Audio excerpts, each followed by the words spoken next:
once again, in case you didn't know, my friend, this is Black Power Media, and this is no other than the Remix Morning Show. Y'all ready? I hope so. We got a dope show lined up for y'all today. First, let me introduce you to our hosts. We got no other than Erica Keynes, a.k.a. Ricky Ryan.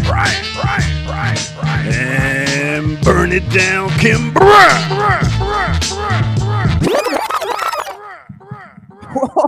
Yeah. I like to get y'all woke up, you know what I mean? Are y'all woke? Yes, kinda, mostly. Do we want to use that word? Yes, we do. There's nothing wrong with woke. Don't let the whites go up your shit, dog. We all woke out here. We woke. How Good y'all morning. doing? I'm Good all morning. right. I'm all right. All right. We like Diddy was singing and Faith. We was missing you, Kim. What happened? And Faith. I was helping out some friends of mine, some parent friends of mine last week, watching some the baby them for a couple days in the morning. So it was specifically in the morning. So did you take my advice and bust them in the chest if they started acting crazy? It was a 7-month-old and a 2-year-old. I don't think they too many busted in the chest. I told the 7-month-old was gonna bust him in the chest. Nigga just looked at me. Like what? Yeah, word. Ricky, what you been up to? Nothing. Organizing for Always. tomorrow. The Day of Action for Haiti is tomorrow for the Zone of Peace campaign. Mm-hmm. So we're activating not just the U.S. but the entire Americas region and elsewhere for the day. So we got actions going on in Trinidad, in Guyana, BAP New York, and SoCal are doing a bi-coastal teaching. With Molotov, which is an organization in Haiti, and some other Haiti-based organizations. BAP Mid-Atlantic region has big plans to do a caravan from Baltimore to the Kenyan embassy to meet up with BAP DC and have an action out there. So we're trying to activate. There's a toolkit on blackallianceforpeace.com for folks who want to throw an action or a banner drop or a teach-in, a speak out, or just support with tweeting. We're really just trying to activate and remind folks that Haiti is still an issue.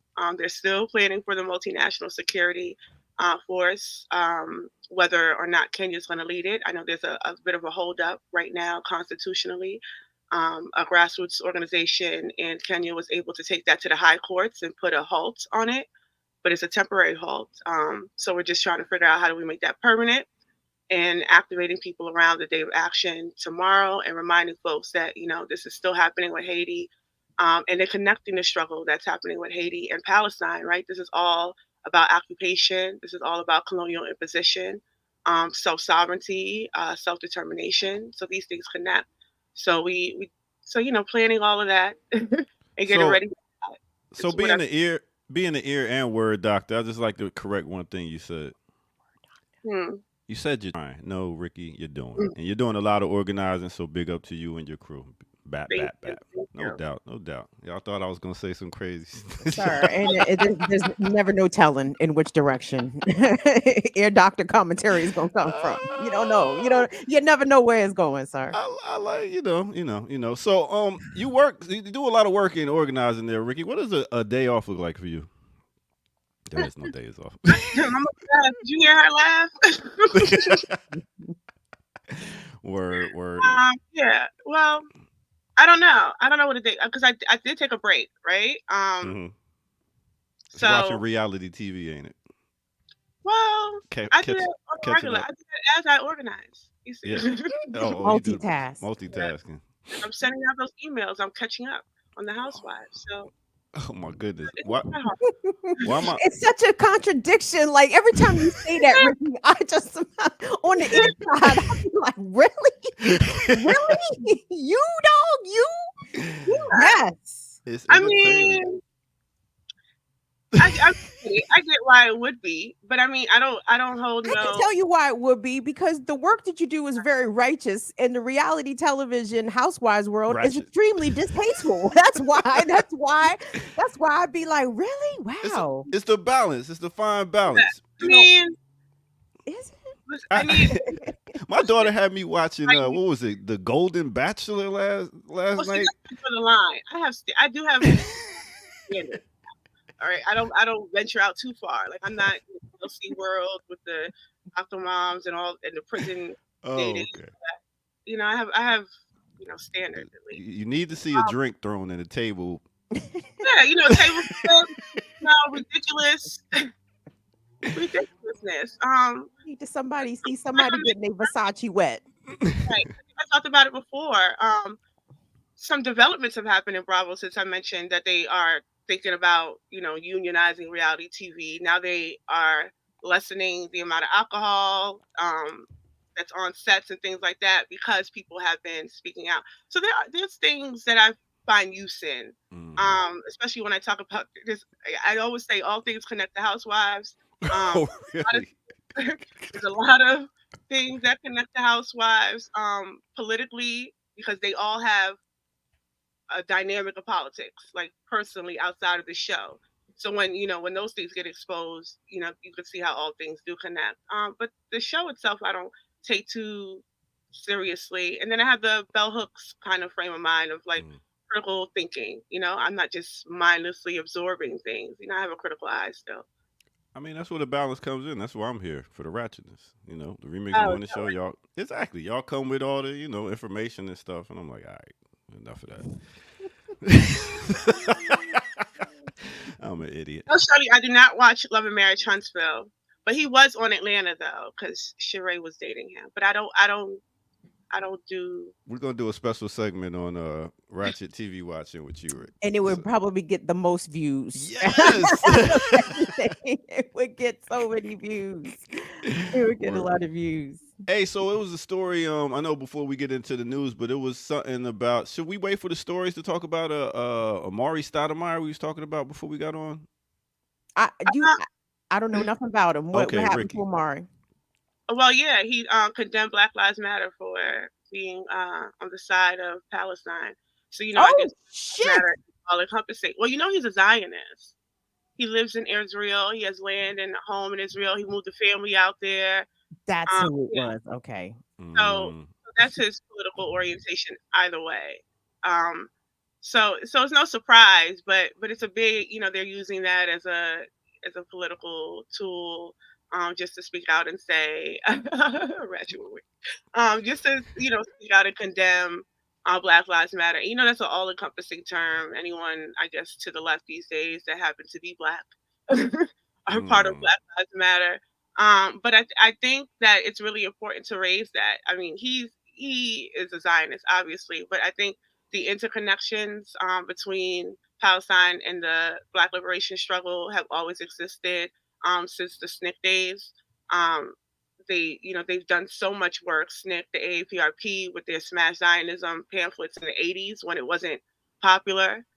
They've done so much work to overturn Zionism that I think that people are really comprehending it now and understanding that there's a distinct difference between Judaism and Zionism. And it's been years of propaganda to conflate it. I think people are still of the mindset that this is a religious war, a religious conflict, and not one based on settler colonialism and self-sovereignty of a people. And even when I was speaking with my mom about it, because she has a somewhat of an understanding, but I also think that New Yorkers have a particular frame of mind. Speaking of New Yorkers, come on, K. Franklin. What particular frame of mind we got? I was talking about around upper class Jews and those there's a long history, especially where I lived in Eastern Parkway and all that. So there's a long history. So she has already an innate feeling about AIPAC.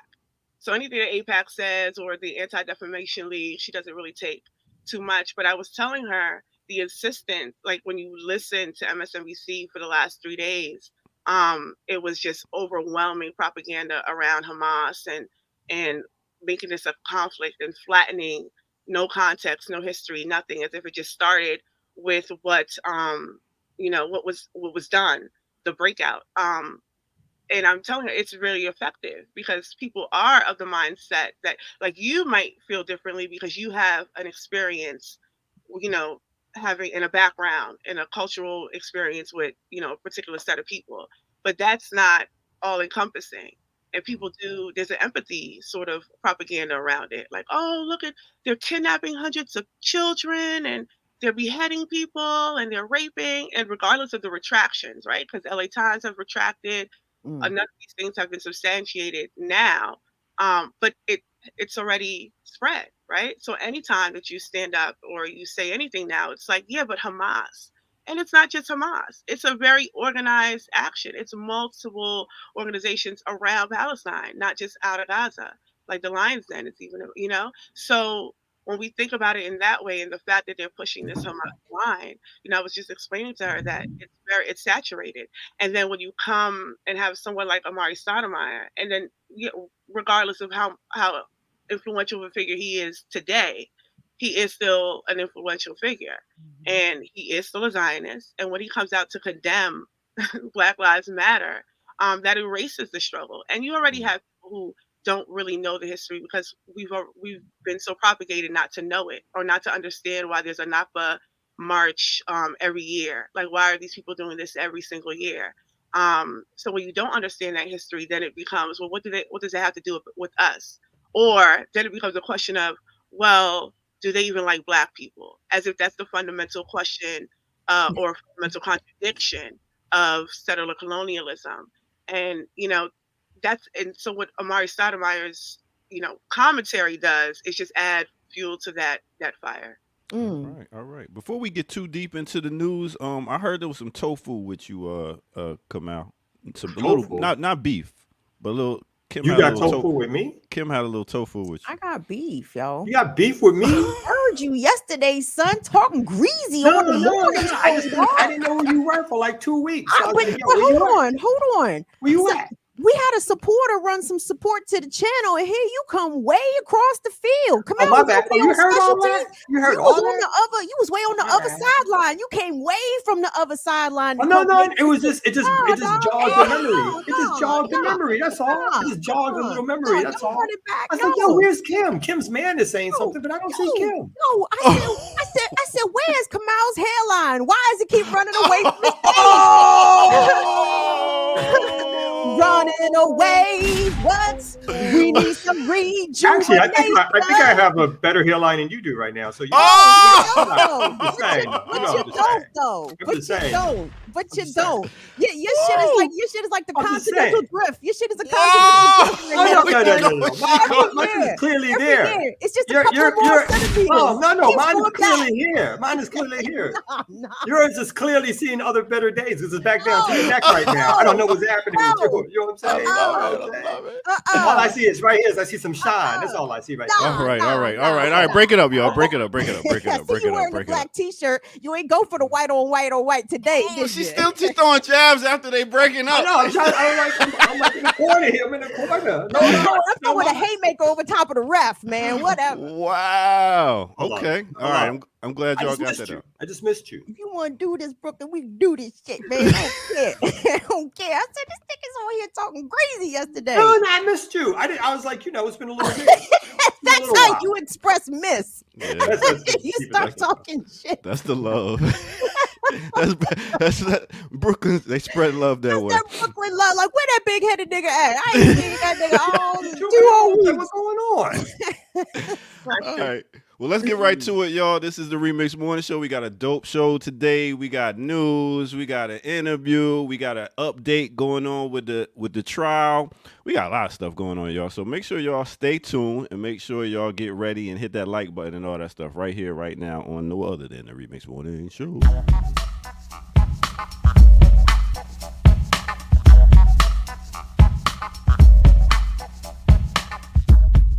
What jigga what jigga what jigga what? Doom doom doom. What y'all know about that? Big up to everybody tuning in right now. Like I said, please hit that like button and subscribe if you're new to the channel. Also go to patreon.com and check out new material and content over there and become a member so you can know. Put that membership going. You know what I'm saying? We up here bringing y'all this. So help us out. You know what I mean? All right. With that said, let's go to our first spotlight of the day. Who are we going to talk about? Usually I do music and everything, but I also wanted to do music. Somebody that does musicals. Who am I talking about? Musicals and TV and film. Let's talk about Mabel King. What y'all know about Mabel King? Raj. Mabel Elizabeth King. That's right. Straight out of South Carolina. She's an actress and singer. She's known as Mabel Mama Thomas. That's right. On What's Happening, in case you didn't know, that came out in 1976. And it actually, it was a very big thing. And she was also known for playing the evil witch, Eveline the Witch, where she did it on the stage as the musical The Wiz, and also when it came out on film in 1978. Let me tell you a little bit more about her. She stayed in Carolina, wound up moving to New York. She was a gospel singer, wound up doing some stage work. She did Porgy and Bess, Hello Dolly, Ganja and Hess, Don't Play Us Cheap. She also, after doing the stage stuff, she went into doing a little bit of movies. She did the movie Bingo Long, Traveling All-Stars, and Motor Kings. This had Billy D. Williams, James Earl Jones, Clifton Davis. It had a whole bunch of dope people in that. So she was in that. She returned to doing stage work in another Broadway musical, It's So Nice to Be Civilized. Then she got called up. They said, yo, we want you on the sitcom. What's happening? She came and did the sitcom, What's Happening? And it was great. It was great. She did that and then wound up doing The Wiz. Like I said, she got on TV, did some other things. She played Steve Martin's mom in The Jerk. I don't know if y'all remember that movie. She also was in The Jeffersons, Fantasy Island, Amazing Story. All them sitcoms back in the day. So she stayed doing that. She was diabetic in 1986, and when her toes was amputated, diabetes resulted to her getting her leg amputated, and she died, wound up making a transition in 1999 at age 66. But like I said, this is a true legend right here, from stage to film to TV to film. She did it all. No other than Mabel King. Now let's go ahead and get back to the Remix Morning Crew. Yeah, you know how we do. Oh, yeah.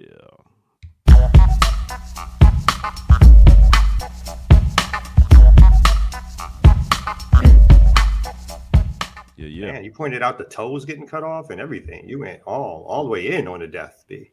Amputations. I be hanging around journalists sometimes, so I just try to get all the meat. Well, Kim, that's about it. Y'all just... We don't have performers like that. I mean, we do. I mean, there are some. I'm thinking like Tiana's. I'm thinking of people that are stage actors, TV, screen movie actors. I mean, just thespians, right? Thespians. Yes. That's why I think all the people in Britain are coming over, getting all these different parts, because they on stage. Huh? Are they all coming over and getting the part? Well, some of the stuff is shot where they at. So yeah, they come in and getting some of this American film money. Yeah, they are. And I wouldn't blame them as a director. If you can do stage, if you can, it's more crafting in on your craft. I mean, honing in on your craft. So I get it. I think Viola Davis would probably be the only other person I would consider. It's like the EGOT territory. Oh yeah. Sheryl Lee Ralph still around. Yeah. Oh, Sheryl Lee, yeah. Yeah. She's played everybody's black mama. Mm-hmm. She is. And she was in The Wiz. I love The Wiz, by the way. One of my favorites. I know. My favorite. Well, there are people who don't like The Wiz. I don't understand. They're culturally lost. You can't rely on those people's opinions. Anybody who says they don't like The Wiz cannot be trusted. Let me tell you, don't nobody bring me no bad news is a mood. I'm about to say, they should not have cast 75-year-old Diana Ross as a teenager. Relax. That was the only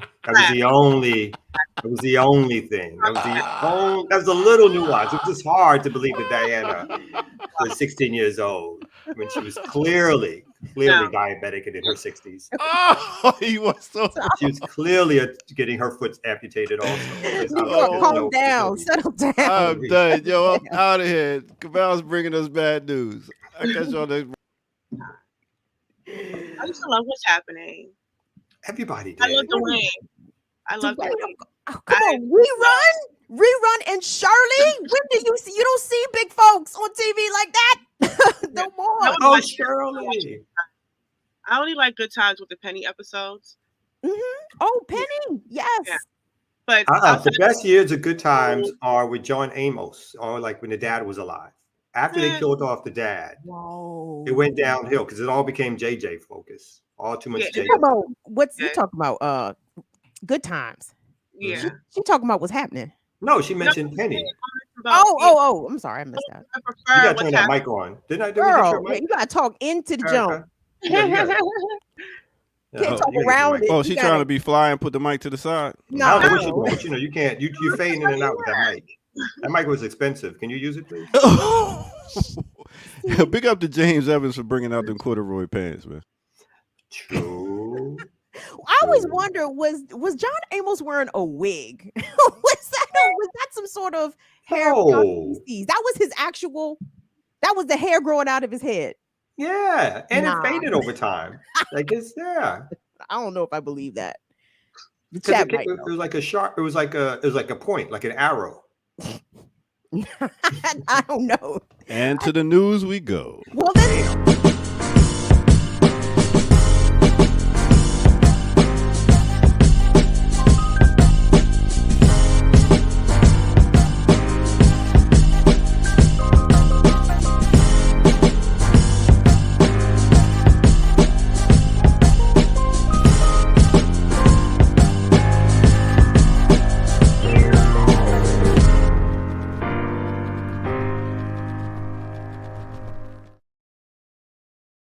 Good morning to you, remixers. It is October the 11th, 2023. Welcome to the Wednesday edition of the Remix Morning Show, exclusively here on Black Power Media. Big up to everybody that is coming through. Come on in, give the video a thumbs up, a subscription, and membership, if you don't mind, to the channel, or you can join us on Patreon at patreon.com/Black Power Media.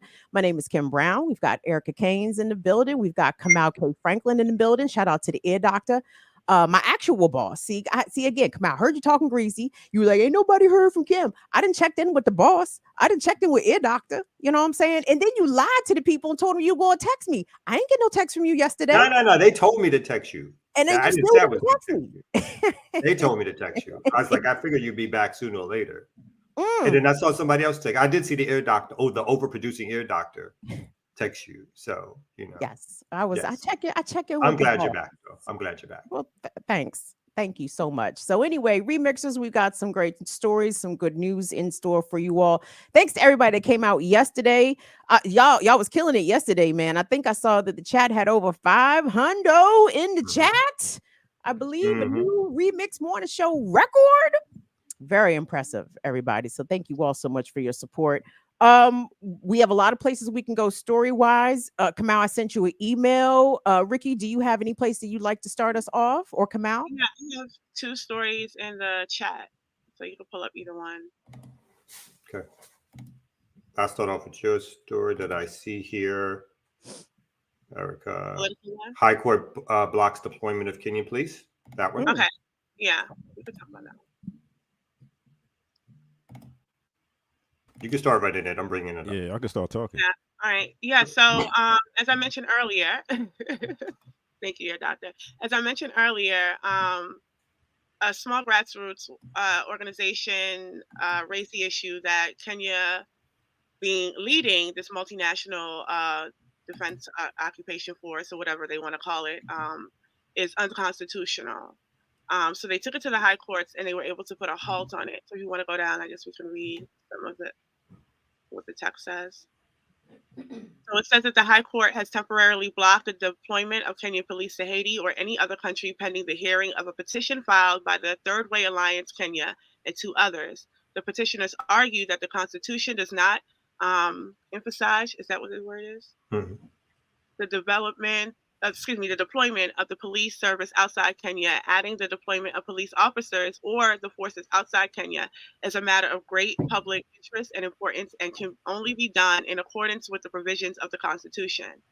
And it says, quote, as a matter of international notoriety, there is currently no elected government in Haiti. Kenya does not have an embassy in Haiti, end quote, reads court papers. So this is a very, very significant development.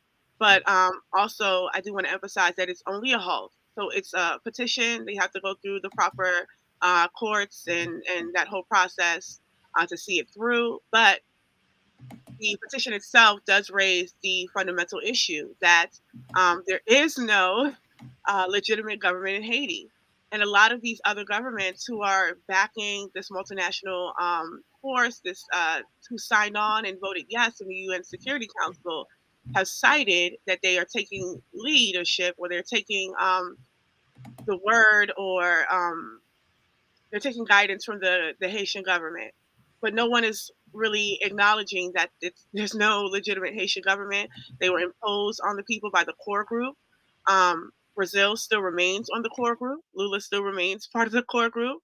So these are a lot of the fundamental contradictions that I think that this petition raises, and that allows us the space to organize around that and push that, the fact that the core group remains an issue, and that any significant help that Haiti could receive cannot come through a illegitimate government that's also pushing for armed security forces. Because my ultimate question is if this is supposed to be a peaceful multinational force, how, if they're raising the issue of violent gangs, and the issue of the type of violence, then how are peaceful forces supposed to actually combat that? What are they going there to actually do? And none of that has been made clear. What their actual role would be, what they intend to do. The initial police officers and troops that were sent a few weeks back were only at the UN, the U.S. UN. They never left there. So we're not really sure what they're going to do, but I think that this halt really allows us a significant space. And it's also really significant that it's coming from Kenya. It's coming out of Kenya organizations. I think that's and the fact that the Kenyan court recognized it's like you don't even have an embassy in Haiti. Like, what possibly can be the role of Kenya vis-a-vis sending troops to Haiti when diplomatic relations aren't even so strong that you have an embassy there? But yet somehow that is the force that they're picking to step in, which obviously goes back to what we've been talking about, is that this is really a U.S. controlled and backed invasion of Haiti, and they're trying to do it in blackface. They're basically paying off parts of the Kenyan government or the Kenyan government to go into Haiti and to follow the United States dictates on what to do once they get there. And I think, as you mentioned from an earlier article a few weeks ago, when they first went to deploy for reconnaissance and so forth, they went from the airport to the U.S. embassy. That's where they went. They didn't go talk to the Kenyan government, according to reports at first. That's not where they first stopped. I mean, they didn't go stop at the Haitian government first. They didn't go talk to the Haitian police first, or whatever it is, whoever direct contact they should be having. Their first stop, as reported in the newspapers, was to the U.S. consulate. So it shows who's giving the marching orders, or this is just a continuation of U.S. invasion after invasion of Haiti. And I think it is, even if it's temporary, it's a high point to bring out those discrepancies that maybe will get the Kenyan people to rise up and say, we are not sending our troops to Haiti to engage in what's going to wind up being some disastrous invasion that people are going to lose their lives. When is the High Court expected to rule on this, Ricky? And what I hope happens, I hope the Kenyan government takes the U.S. money and be like, oh, see, the court said we can't go. My bad. We just gonna keep this money and just keep the money. But when is the court expected to make its decision on whether or not the officers? Weeks. So they don't really have a long stretch of time to make a decision. So there's a lot of emphasis now on sort of an international coalition around pushing those 2 points. One that is unconstitutional. And the Black Agenda Report actually reported on that a couple of weeks ago from a separate Kenyan organization, grassroots organization, who raised the issue that all of this is unconstitutional. They went through the Constitution step by step, outlining the ways that the Kenyan government was just making unilateral decisions that were not constitutional. And I think it was from that statement that they were able to take a petition to the high courts and put that halt in. So it's really a significant thing, but it is a short amount of time. We don't know what, the decision can go either way. But I think that the halt in itself is a really strong development, and it's really something that we can utilize in this moment. Good news. Yeah. I don't know if you have another story, if one of you, but I do have. You want to do the AOC story really quick, yeah. or? Yeah, then I can relax. Oh man, I gotta find that video of Eric Adams getting booed. Let me see if I can find that.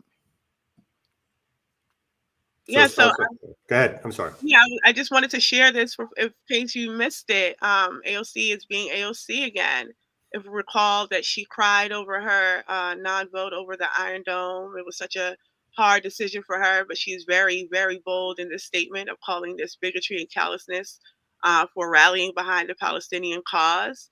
The New York City government, New York State government is all up in arms about this. I think the governor even wrote a statement condemning this. Eric Adams, they're now on a pro-Israel tour around the city, doing little groups and little not protests, but little rallies in support of Israel. Nothing in the tune of these numbers. But I think because the DSA is tied to this in some way, AOC wants to disconnect. But this is just another inkling to the fraudulent aspect of the progressive, especially within the Democratic Party, and how limited of a space that they actually have to do anything. But I also think that it really draws home the real fact that she never really intended to do anything. A lot of her earlier, especially in 2018 when she was running initially her campaign, she was very pro-Palestine. She took very strong positions. And the day after she won the primary, Palestine came down off of that website because that was something that we all raised. And I don't know if folks remember, she was getting cornered a lot in interviews during the campaign when she was running just for the primary about that, because, New York State and AIPAC have a very, very strong relationship, long ties. They're very influential. You cannot get a seat without kissing the ring of AIPAC in that state. I think Charles Barron is the only exception. The only exception. When you look at the Gregory Meeks, and then when you look at this one now who's in leadership, Hakeem Jeffers, didn't he get up there and talk at AIPAC, talk about Israel today, Israel tomorrow, Israel forever? Every day, yeah, forever, yeah. So when you look at these figures, then you really see how strong of a tie it is. So what AOC is doing is just locking step, but she was getting strong pushback. And right before she won the primary, she was answering questions in regards to the two-state solution and things like that. And she was saying, well, I have to learn more about the situation. So you've seen that she was softening up her stance right before she won. And then as soon as she won, there was no more stance. And then, over the years, she's made it really clear. I mean, they tried to group the squad together under Rashida Tlaib, but she's always been the outlier. She's remained the outlier. So this is just lock and step for her. But I think it's a significant thing because I think people are still under the guise that she is useful to any of us. It was I remember when she first, and one thing was sure, I think she said she needed to study more on the topic, and that was true, because when they did challenge her on the issues, she had very just terrible answers, like no pushback, but very soft. It was obvious that she thought as part of her sort of liberal left package, like that was handed to her in some sense, and the people that was talking to her, that she did want to adopt a pro-Palestinian, or let's say a more equal footing for talking about the situation in the Middle East. But because she herself seemed to not have done any study whatsoever on the history, no one gave her correct talking points, she was easily bowled over, because it goes back to what you were saying earlier about the propaganda mill. Not only, and me also being from sort of Crown Heights, Bed-Stuy, the train I took was the 3 train, let me ride off on Kingston, Eastern Parkway. So you had to walk right by all that, right? All of that, and when I say all that, I mean like the Hasidim community to get to the Black community. And you can tell that, there's like Eastern Parkway was for a while a dividing line between particularly where the Hasidim community would go. But the way, even today, when you're looking at the New York Times and you're seeing all the different coverage of the Hamas breakout, you clearly see that it is steeped in the language of Hamas being terrorists, Palestinians being terrorists, that any challenge gets articles like this that force, at least in their estimate, that force these elected officials to continually come out and say things that are like, oh no, of course we think Israel has this or Israel has that, or anything that results in a pushback against them. They have no answers for, and so they look terrible, and they all like running to hide right now in terms of standing up and standing strong on a stance of Palestinians are an oppressed people. They have a right to not be oppressed. They have a right to fight back for their land. They don't cover the day-to-day the ills that happen to Palestinians, the murders, the killings, the maimings, the arrests, the everyday conditions that Palestinians live under, both in Israel, so-called Israel proper, the West Bank, and in Gaza. None of that gets discussed. There's no breaking headlines ever in the New York Times when there's a bombing in the West Bank or Palestinians get killed or wells are poisoned or towns are taken over and people are swept off their land. When that happens on a day-to-day level, no coverage. And so when there is a Russia coverage, when something like this breaks out, it all painted in a certain picture of Palestinians as terrorists. But I think you're right. The large amount, one thing is true, the large amount of rallies, or the rallies have largely been pro-supportive of Palestine and have not gotten coverage except for coverage like this, which tries to degrade them into being somehow supporting of terrorists and so forth, which again pushes these elected officials, at least in their estimation, to try to show their pro-Israel credentials. I was watching MSNBC Saturday morning when the attacks began, and I was actually surprised to see some aspects of the Palestinian perspective accurately represented, but I don't think that sort of representation was continued throughout the rest of the day and then in the subsequent days. But the two people that I saw talked about, obviously now this is a decades-long saga, and that how Palestinian deaths at the hands of Israelis are not covered with the same amount of breathlessness and urgency in mainstream Western outlets, especially in America. And they talked about how the disproportionate coverage has affects the way that Americans view what's going on there. But AOC, like I don't know the history of this conflict, but I understand apartheid. I understand a blockade. Like I may not be able to go back and explain, what happened in 1946 and 1973, but I can see that these people are being targeted and deliberately genocided basically out of existence. So it's nice to have a good historical context and perspective, but you can very clearly see what's right and wrong happening over in Palestine. And so for these people, for Hamas, when they was running down the details of the attack, I said, God damn, like we can agree that death and carnage is bad on both sides or whatever, but I gotta say, I was a little I was high key impressed. I can't even say low key impressed with the Bama's flying hang gliders into the shit. Air, sky, and sea. Like they were coming in land, air, and sea. I said these Bama's ain't got no planes. How they coming in from the air? I mean, it's amazing, but when you know contextually what Palestinians have been enduring for decades, but let's even say this year, even say over the past 12 months, with the intentional assassination of the Al Jazeera journalist, what was Shireen? I can't recall her last name. She was targeted by the IDF, and she was in Palestine when she was murdered, and the IDF soldiers came over and intentionally disrupted her funeral, and they have done that time and time again. They have stormed mosques on Muslim holy days. Like the barbarian shit is coming from the other side of the border, in my opinion. Like, and I think this is a very clear line of demarcation. I feel like people who speak out on behalf of Palestine are going to face increasing malignment and scrutiny and criticism. And how could you support terrorists? It's like, nope, I'm not going to ignore what these people have endured. And if a bully gets smashed in the face with a brick after they've been, putting people's face in the dirt for years and decades, Shit happens. Right.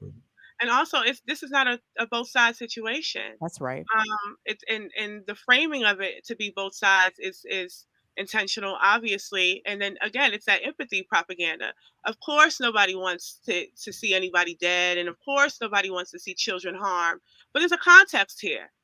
Violence begets violence, and there has to be a clear understanding of that. And Kamal, you mentioned there's no New York Times headlines about the bombings, but there were when they showed that the Israelis were sitting on top of their roofs and having barbecues and in lawn chairs, witnessing and celebrating the bombing going over into the West Bank and into Gaza, because that is the socializing and the normalizing of the situation. And then we can't really earnestly say that this is just the Israeli government, because when you have a society that has to enlist at the age of 18, everybody, and then what the IDF does, the role of the IDF in the context of Palestinians, then yes, you are getting people who have this idea about how, like, you have everyday normal Israeli citizens that agree that Palestinians should be wiped out and see nothing wrong with that kind of rhetoric or narrative. The comparisons to Nazi Germany are there for the taking, right? When people talk about it, it wasn't just the government; it was the whole socialization of the population, and the socialization of the so-called Israeli population is that this land is theirs. It's theirs historically, biblically. I've gotten trolled on social media with people pointing out biblical verses to me. It's like, I'm laughing low key, but I'm just like, they have their whole troll army. But this is steep in what the society is that this is their land, and that the Palestinians are invaders on their land. Wow. Even if they just flew there from Europe 2 days ago, right? That is steep in their propaganda, their education around who they are, or the moral, the sort of the morality or mythology that they've created around their ownership leads them to think that they justify every arrest, killing, maiming, taking in the name of that Israel belongs to them. Like, I mean, there's a videotape of them killing this woman, the journalist. Didn't make any difference in terms of its coverage. And then when we noticed the coverage in the New York Times or other places like it, it was like there's an investigation by the Israeli government, speculation as to what was happening, who really shot her, what's the context. All of this again, sort of backing away from the fact that this woman was just assassinated in plain sight. And that's the propaganda that we all get. And again, it just washes over so many of us that you're right. People get scared to step out, that they're going to get this ultimate pushback and they don't know how to handle it, or they don't want to be considered someone who supports quote unquote terrorism. But this is steep. This is not, like you said, this is not just the Israeli government. This is the larger Israeli society and Western society, which think that these brown folks, these Palestinians, it's okay to kill them. Can you imagine the reaction? It's not a fair comparison, but if the people of Crimea invaded Russia and started doing Hamas actions in Russia proper, the positive propaganda that would be steeped all day long, resistance in crime, we would get that kind of. So in the United States and the Western, they pick your friends and your enemies, and then they just feed the stories. It doesn't matter, right? It could be the same situation somewhere else. So they just reverse the narrative, and then we get millions of people buying into it overnight. So I'm about to give up my subscription to the New York Times. It's like I just can't take it no more. There's other things I read in it, but it's like that kind of stuff there just is like, this is so heavy right now. No, keep your subscription, because the archives are great. It's really good to go into those archives, because the New York Times tells on itself, and they tell on the state all the time. So let me ask the both of you this. I mean, obviously, we're going to encounter people in our communities with opinions about this, people who may not have formed opinions about this because they simply don't know or understand. But, a lot of Black people are Christians. A lot of Black people look at Israel as, we going home to the homeland, right? We're going to Jerusalem. No kind of prophecy. Right. So, I mean, what are our words? What are our talking points around this when people come to us and be like, well, I don't know what's going on over there, but Hamas look like they doing terrible things and da, da, da. Like I feel as though we need to have an answer for our folks, because people are going to be in confusion if they are being led by the nose via whatever's being reported or misreported by the mainstream media outlets. Yeah, I don't think that's a simple answer, right? Because I think the engagement or the understanding of Palestine and what's happening in that region is not a one conversation sort of engagement. That's something that's a process, because learning all of that, especially in context, it's a lot. It's a lot of history. I've been lucky enough to be in community with organizations like Palestinian Youth Movement, and then you learn that the Palestinians know their history from small, because they all have that idea that we're going home. We're going, that's instilled in all of them. So just being around that, you get the sense and you learn about it. But I think just sharing it in conversation or pushing back on things that you hear about Hamas, just asking, well, what do you know about Hamas, really? Like, is this the first time you heard about Hamas? And what do you understand about it? Just ask people, what do they understand about it? And then sort of, pick through, what they say. I don't feel any usefulness, especially like if you're at work. Oh no, don't do that at work. Don't do that at work. Yeah, like I don't know if that's the place you want to take it. Don't do that at work. I would send my child to school with this, from the river to the sea shirt. But I was thinking about it, but I don't know how much trouble I want around here. It's just me.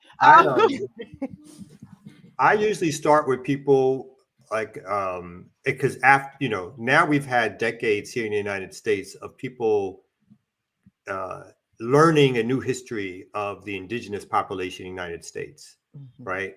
So now there's far less acceptance or a far better understanding. No, by no means a great understanding, but a far better understanding of the treatment of indigenous people here and the taking of lands and the slaughter and the murder and so forth and so on. Like that, if you talk to people about that, they seem to have some clear understanding. Oh, yeah, they were done wrong, at the very least, particularly your liberal types.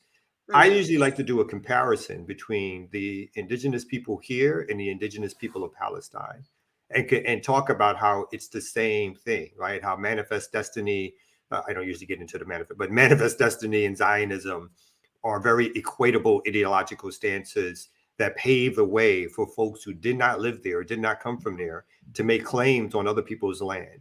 But to talk about it in the stand of the indigenous people of Palestine, the people of Palestine were there for thousands of years before the creation of a so-called Israel, which allowed basically European Jews who were being discriminated and killed by European Christians to come over, which, and again, for the European Christian, I don't go to deep, but the European Christians, for them, there was also a solution because they didn't want the Jews in their countries. No, right. So sending them to someplace else and then supporting that for them was like a win-win situation.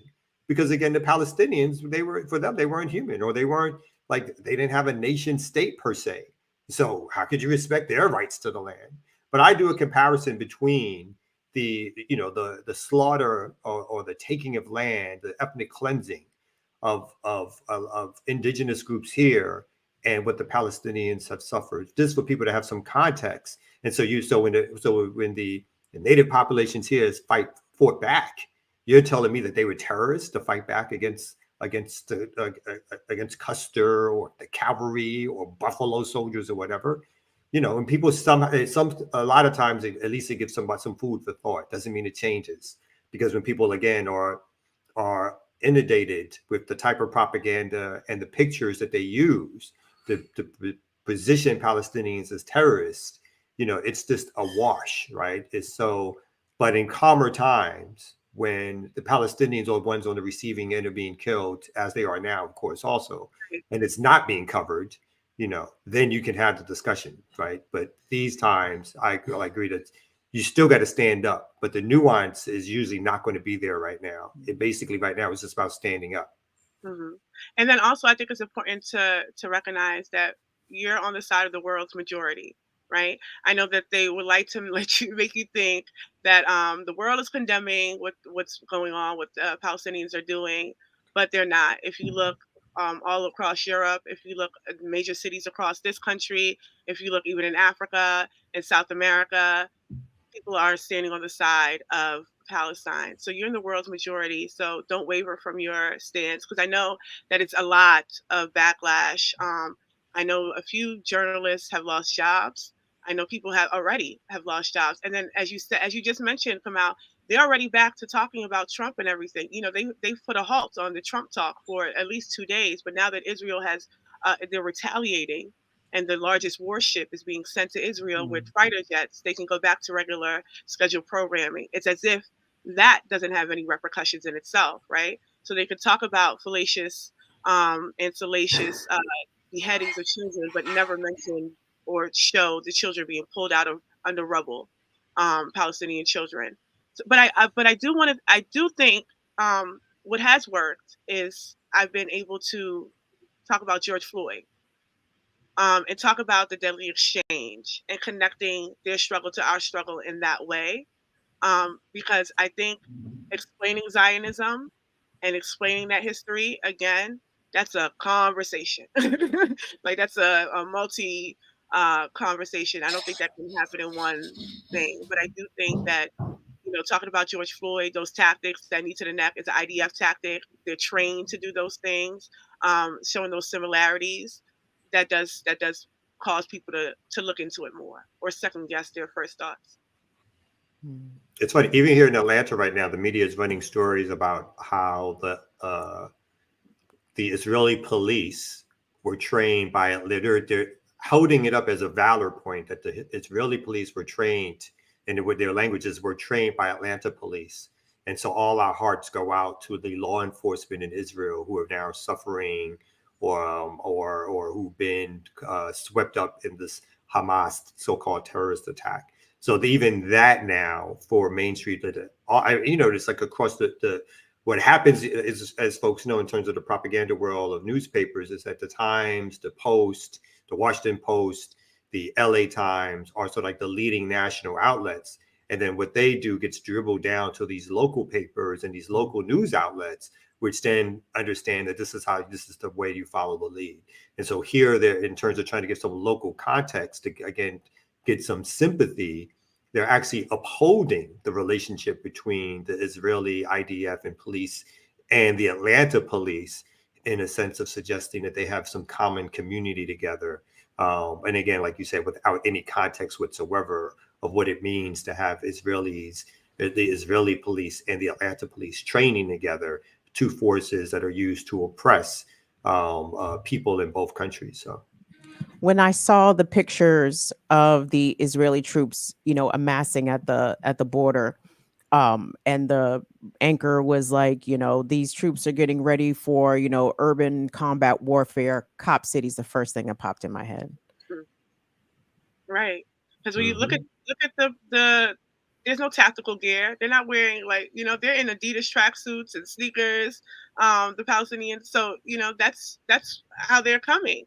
It's a very by any means necessary, a very all or nothing moment right now, because that's the contradiction has put it it has heightened to that sort of level. Even I'm also fascinated by how they even react to martyr, like to someone being martyred in their family. They showed a video of this lady. She's a nurse, and she was running out of the hospital, and she's saying, they're translating. She's saying that they killed my husband. They killed my husband. I'm helping people, and they killed my husband. And then she's running to her daughter, and she's like, "Your father, he's a martyr." And then they're like screaming and hugging, but everyone around them, I guess, because it's so normal that there's not a real sort of reaction from the crowd. Like everybody's seeing it like, oh, another one, another family, like that kind of thing. So I'm just, I can't imagine that being on every day. So I do agree. There's so many. I think it's ironic. Jared makes me nervous to use that word, but they're trying to emphasize the Holocaust, right? Like, oh my God, this is Israel's 9/11. This is a resurgence of the Holocaust, but like the Gaza looks like the war like ghetto. Literally, it's like and then when you cut off the water and cut off the electric, how could that not be the exact same? So So a lot of it, would also come out and wanted to correct you. Crimea would never do that. Crimea is pro-Russia. No. I was just using it as an example. Just using it as an example. That's all. I completely agree with you. I'm just saying, if Ukraine invaded any parts of Russia per se, the tale that would be told would use all the same propaganda techniques that went against Hamas would be used. Yeah, it would be this victorious resistance movement in going into Russia. So that's the only point I was trying to make. All right. Another story. Felt like y'all was going to do a thing for you, man. Yeah, you was taking too long. Listen, here's what we're gonna do. Big up to the super chats. First we got Dan Jensen, $20. Thank you for that. As an atheist, I point out that Zionism was started by atheists. Why would Christians support this? Okay, all right. Because it's white. It's white. It's white. It's white supremacy. It's white. It's all white. They with the white. We got ZZ Lion Dad. Thanks for the $5. GILEE Group. Oh, Ear Doctor, you live there. Where? You live in Atlanta. Okay, and Cop City tie in. So yeah. Yeah, Gilead is a program that operates out of Georgia State, which the Israeli police departments, the IDF, do work with not only the Atlanta police, but the larger Georgia patrol force across the state in terms of doing exchanges of trainings and visits and so forth. So that's what they're pointing out. All right. Big up Ray Johnson, $5. The short answer, I believe Kim Brown is looking for either all lives matter or they don't. That'll lead to the bigger conversation. All right, Ray. All right, and last but not least, Alex, thanks for the $4.99. What do y'all make of the stories that imply that Israel knew the attack was happening and let it happen as a launching pad to genocide? I never buy that kind of stuff. Yeah. It's like, I kind of buy it. Because Netanyahu has been shaky out here. Like, come on, we all know the best way to shore up public support for an embattled leader is to start a war, or allow a war to happen. I think they use it as an excuse to allow the wider war. But I think when we give into that kind of thinking, then again, it becomes this all-knowing superior force that does A or allows A because it knows it's going to do B, as opposed to the Hamas put together a plan of action, which they didn't think they were capable of, that they slept on because they thought they were so superior anyway. And that plan of action led to an invasion of so-called Israel proper, a breakout of prison, a resistance movement that actually landed on its so-called Israeli territory that they never expected to happen. And that now they are back on their heels, but using their superior military technology and weaponry to now devastate Gaza, right? But we shouldn't set a paradigm where it always seems like the West or those folks are all knowing. And so therefore it's set a stage for them to be like, aha, we'll do this. And it's not so much that they don't do some of this stuff. Like the part of the reason the war in Vietnam started was because of sort of these false stories around the Vietnamese attacking U.S. ships and stuff like that when they never did.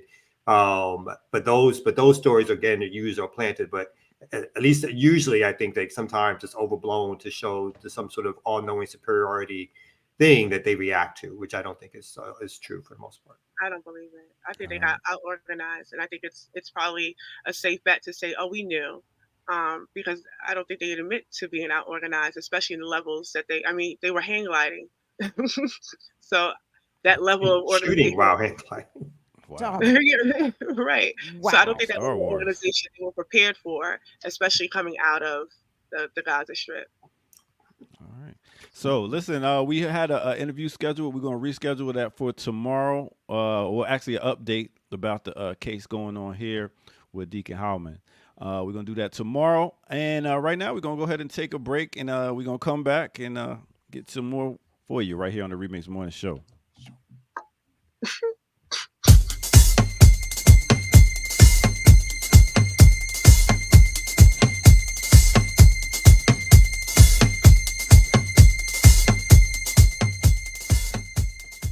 Well, goddamn, Border.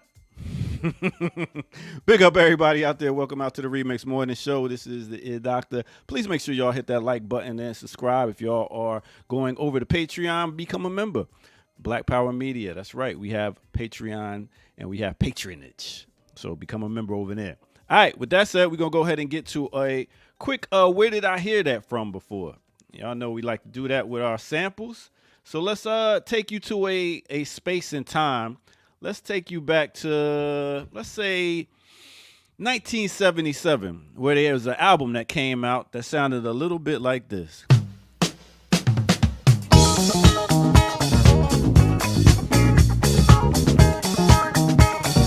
Now we're talking about this album right here, Roy Ayers. The name of this song, Running Away. That's right, it came out as Under the Funkin' Soul, came out as a funkin' disco type track. It's on this Ubiquity album. So please make sure y'all know about that one. So this beat was so funky that somebody came back and redid it. Who was that who came back and redid it in 1990? Let's talk about him. Open up the book, read it, turn the page, see what it says. There you go. That right there is Tribe Called Quest. This is description of a fool of people's instinctive travels and path to rhythm. Path in the past of rhythm, my bad. This came out in 1990 on Tribe Called Quest album, using that same track, slowing it down and making it happen and do what it do. So that's where we heard it before, from Roy to no other than Tribe Called Quest. With that said, let's go ahead and get back to our crew. Now we do.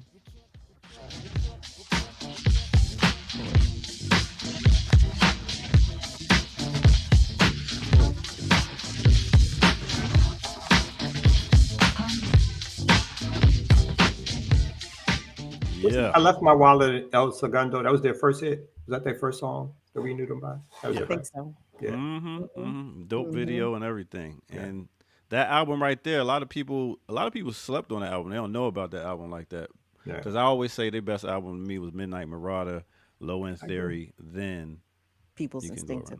Okay. Yeah, exactly. And Fife was the star. He never got to. I know Q-Tip did the producing, but Fife lyrically was and the rhyming. Yeah. Yeah, I'm saying, but I think Fife was underrated. Yeah. In the group. Was he? I think. Yeah, I think so. You looked at them to. I think Q-Tip took too much credit. I don't think he took enough credit because not a lot of people. Not a lot of people knew that he was produced. Everybody really just, myself included, assumed that Ali Shaheed Muhammad was the one on the tracks. Yeah. Come to find out, I was Q-Tip out there diddling them samples. Oh my God. Master crate digger right there, Q-Tip. Shout out to Q-Tip. Okay. Oh, they might be true on this. It might have been Bonita Applebum. Might have been a You gotta put me on. That's right. Yeah. So big up to Tribe Called Quest. Big up to Roy Ayers. I got to perform on stage with him one time. Big deal, ear doctor. That is a giant deal. Of course he did. Yeah. Come on. I don't know. You don't know a lot of things. I'll be outside. He know music. That is true. Sundays. Make sure. Oh, and DJ B Love. We got a date. The 29th of September. It's gonna be a battle. Yeah. Next year, 2024. What you mean? Oh, wait, damn. October. It's October. The 29th of October. It's going down, y'all. Me and DJ B Love. We're gonna Whose little thing is that? Keeps doing that. That's Ricky. It's me. It's nobody stops messaging me. You can't put that on like silent or vibrate. I'm gonna get out of here now and come back for another break. But please come out. Let us know what's going on in Cop City. Please. No. Oh, You're overproducing. Wow. Okay. Well, remixers, thank you all so much for joining us this morning. We see that y'all are deep out here in these streets. We coming in at damn near 450 and some change, give or take. So let's try to make those likes match the number of live people watching. We know some of y'all come here to hate watch. And while we appreciate your viewership, you could show some love. I mean, it's not going to kill you to hit that like button. So like, subscribe, share, become a member, become a patron. It's the Remix Morning Show. We got Kamal, Ricky Ryan, aka Erica Kane. Which one is it, Ricky? Is it Erica, aka Ricky, or Ricky, aka Erica? Which one do you prefer? Well, Erica's my name and Ricky's a nickname, so it doesn't matter. I'm indifferent. I think I go back and forth too, depending. Most people do. Yeah. But you answer to them both, so that's right. Yeah, so that's good. That's good. We got some more stories. I sent a story to you, Kamal. I got them pulled up. Because it's been an interesting week here in the state of Maryland with two shootings occurring within the same week on historically Black colleges and universities campus. Obviously, the first shooting at Morgan State last week during their homecoming week, where several students were injured. Sorry about that. No worries. The shooters shooters have not yet been apprehended, but because Baltimore City Police is on the case, they probably won't be apprehended. So, these kids is walking around here plain face because they ain't worried because they know BPD is on the case, which means nothing. So there's that. But at Bowie State University this Saturday, two people were shot. Both of them survived. And classes have been canceled this week at Bowie State University. Bowie State University has been providing students with counseling in their dorms, trying to provide the students a lot of support for, what was a traumatic event on their campus. But Morgan held a town hall last night where the president of the university spoke, and I wanted us to get an idea of kind of what was said, because there's some interesting security proposals out there from Morgan State University in the wake of this mass shooting. So let's take a listen. This is WJZ from Baltimore. Police are asking for your help in identifying two of the four persons of interest they want to question in this case. While that investigation continues, the school's president laid out new security measures at a town hall meeting earlier tonight. The plan is a mixture of immediate changes and others that will take time and construction. This includes a major proposal to limit open access to campus. WJZ is live. Christina Mendez sat in on that meeting and breaks down what's to come. Christina. Hey, Vic, the university president says that the university is looking into using technology to enhance and increase safety measures across campus, including adding and extending the Morgan Wall by 8,000 linear feet. It's not normal at all, and it shouldn't be normal. A shooting on the campus of Morgan State University is now the catalyst for changes in security measures. 5 people, including 4 students, were caught in the crosshairs after homecoming coronation. 1 week later, in a town hall meeting Tuesday, President David Wilson explains what's on the horizon. In a list of security enhancements, President Wilson says one goal includes enclosing 90% of the campus to limit open access, an idea he says has been on the table for some time now. This proposal comes with mixed feelings from students. Tightening security will make it a lot easier. I believe it should remain open because this is still a public university. The university is also studying the use of emerging technology that identifies someone who is in possession of a weapon on campus. While these projects are in the works, some are already being put into motion. Campus-wide, President Wilson says there is an increased police presence. On Wednesday, crews will install a manned security booth outside of Thurgood Marshall Dining Hall, and additional cameras will be put in the mix among more than 850 up around campus. Meantime, police have been using the cameras already installed on campus as part of their ongoing investigation, releasing these new security stills Tuesday in an attempt to identify persons of interest. Outside of all those problems, there's a great group of young Black men and women here, and this is a great university for anyone that's willing to come here. It should be noted that news. Yeah, they want to extend the Morgan Wall. Erica, are you familiar with the Morgan Wall? Can you explain to the folks what the? It sounds pretty self-explanatory, but if you don't mind. I mean, it's already a sort of controversial wall already. I think a couple months back, you all spoke about the sort of redlining use of the wall to separate the university from the community. Last week I said I didn't foresee them closing off the campus because the way the campus is laid out, I don't understand how that would even be possible. Even extending this wall still leaves the majority of the campus open because it is an open campus. I mean, you can't even close that bridge. So it's a very large campus. So I don't really foresee how they're going to do that. But interestingly enough, a lot of the things that I was hearing point to surveillance. And last night, Bat Baltimore was at Red Emma's. There's a group called Jobs and Safety, Campaign for Justice, Safety, and Jobs. And they were hosting a screening of the Netflix movie Coded Bias because they're trying to raise the issue of surveillance technology being used by the Baltimore Police Department. They're trying to get that issue raised in November, next month at the next city council hearing.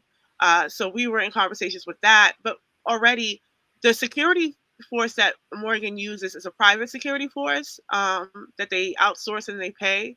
I think I've noted before when we were allowed to go to Dr. Ball's classroom and speak to the kids about the militarization of the campus, a lot of the students were indifferent about the police on campus, but had a lot to say about the security.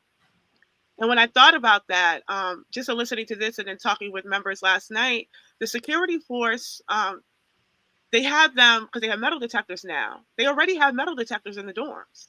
And they were talking about the hassle it is for the students to get in and out the dorms, get into class on time, how they're always holding them up, they're always hassling them.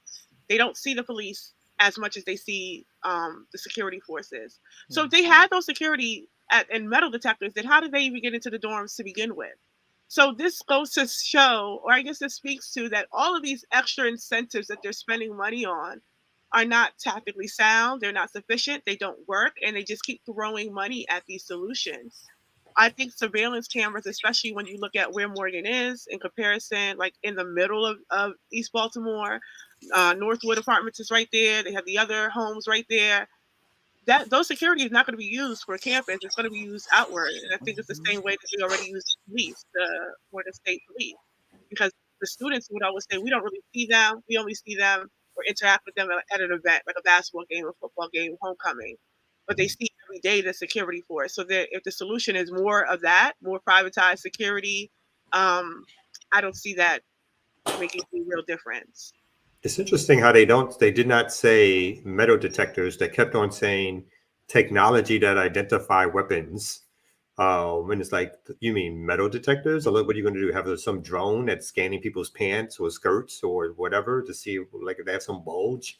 So it's like, why not just be straightforward and say you're going to put in more metal detectors? But I'm not surprised about the idea whether or not it's going to work or how workable it is, that they're going to talk about putting a wall up, because that's always the thing that folks in security world go to.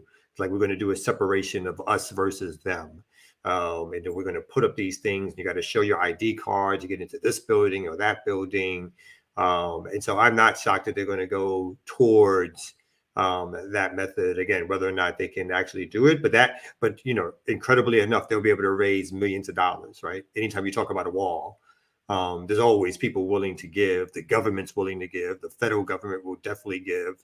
The state government will give. If you're talking about walls as opposed to resources, that's the thing that immediately these governments are willing to pay a high price for. Even again, if it's not security sound or savvy, the idea that there's a wall going up, gets everybody all excited, in terms of their look, we've done this. We can do an opening. Look, you can see this. That means we've done something about it. So I'm not surprised that that's the playbook that they're going for here in Atlanta again, before my time here in Atlanta. But the Black colleges used to be open colleges and campuses also, and for the most part they walled all of them off. It's hard to get in without going through these security checkpoints to get into these campuses anymore. So they're no longer related to the community. The colleges themselves participate in the purchasing of land in the general areas, which take away the ability of working class people to work there. Public housing, again, that's been close by the Black colleges here, Spelman, Morehouse, and some of the other ones. All of those have been stripped down and taken away.